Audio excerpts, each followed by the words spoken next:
पंचतंत्र के मित्र भेद में हम पढ़ रहे हैं कि दमनक और कर्टक दोनों मिलकर अपने स्वामी पिंगलक और उनके जो नया मित्र बना है संजीवक, उनकी जो मित्रता है, आत्मीयता है, उसे तोड़ने का षड्यंत्र रच रहे हैं ताकि जो उनका स्वामी है पुनः उनके वश में आ जाए। और इसके लिए यहाँ पर श्लोक आया है, औषधानां सुमंत्राणां बुद्धेश्चैव महात्मनां असाध्यम नास्ति लोके अत्र यत् ब्रह्मांडस्य मध्यगम।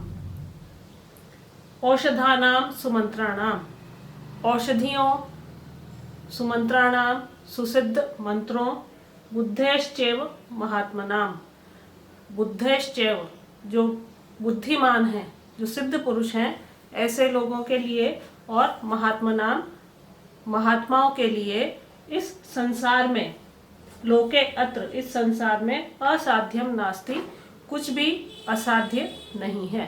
तो इस संसार में औषधियों, सुसिद्ध मंत्रों, सिद्ध पुरुषों और बुद्धिमान जो पुरुष हैं उनके लिए इस संसार में कोई भी वस्तु असाध्य नहीं होती। तो दमनक कर्टक को समझाते हुए कह रहा है कि हम जो करना है वो कर लेंगे, क्योंकि कोई भी वस्तु इन लोगों के लिए असाध्य नहीं है। तो हम भी इसी श्रेणी में आते हैं।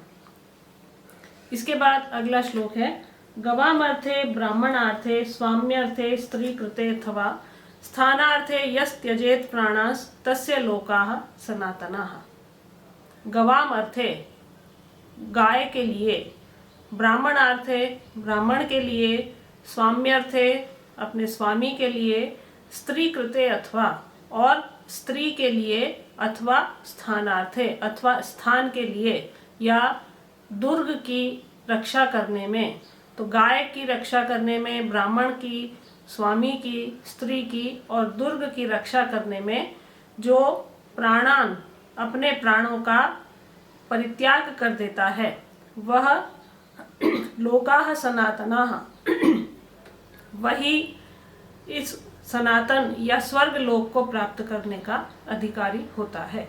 तो अपने स्वामी के लिए, गाय के लिए, ब्राह्मण के लिए, स्त्री और दुर्ग की रक्षा करने के लिए जो अपने प्राणों की परवाह नहीं करते हुए उनका परित्याग कर देता है, वह सनातन अथवा स्वर्ग लोक का अधिकारी होता है। तो दमनक और कर्टक आपस में यहाँ पर जो वार्तालाप कर रहे हैं उसके विषय में हम श्लोक पढ़ रहे हैं। ये होने के बाद में दमनक ने कहा कि यदि षड्यंत्र को सोच समझकर किया जाए तो उसका रहस्य ब्रह्मा को भी ज्ञात नहीं हो सकता है, तो मैं ऐसा ही करूँगा। इस पर कर्टक ने कहा कि तुम ठीक कहते हो कि तुम अच्छी तरह से सोच समझकर योजना बना रहे हो, लेकिन संजीवक बुद्धिमान है और पिंगलक क्रोधी है, ऐसा तुम क्या कर पाओगे? इसमें मुझे बहुत अधिक संदेह है कि तुम्हारी योजना सफल होगी कि नहीं होगी। कहीं ऐसा ना हो कि तुम्हारे षड्यंत्र का संजीवक को अथवा पिंगलक को पता चल जाए और हमारी ही हानि हो जाए, इसलिए मुझे कुछ संदेह है। इस पर दमनक फिर से कहता है, और ये श्लोक यहाँ पर आया है, उपायेन हि यत् कुर्यात् तन्न शक्यं पराक्रमैः काक्या कनक सूत्रेण कृष्ण सर्पो निपातितः। दमनक ने कहा कि उपायेन ही, उपाय के द्वारा ही, यत् कुर्यात् जो कार्य किया जाता है या जिस कार्य को संपन्न किया जाता है, तन्न शक्यम पराक्रमैः उसे पराक्रम के द्वारा न शक्य नहीं किया जा सकता है। तो उपाय के द्वारा जो कार्य किया जा सकता है वहाँ पराक्रम की कोई आवश्यकता नहीं होती, क्योंकि अब अगली पंक्ति जो है वो अगली कथा की ओर संकेत करती है कि काक्या कनक सूत्रेण, काकी ने, काकी का अर्थ है कौवा और उसका जो स्त्रीवाची है काकी, काक और काकी, तो काकी ने जैसे कनक सूत्रेण, कनक सूत्र के द्वारा, कृष्ण सर्पो निपातितः कृष्ण सर्प का, काले सांप का, निपातितः विनाश किया था।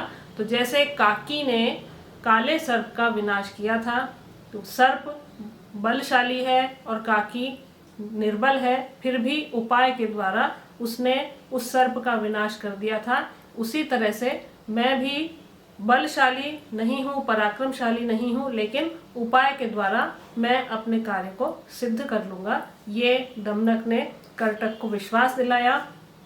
और यहाँ पर अंतिम पंक्ति में ये बता दिया कि जैसे काकी ने विनाश किया था सर्प का, वैसे ही मैं भी कर दूंगा।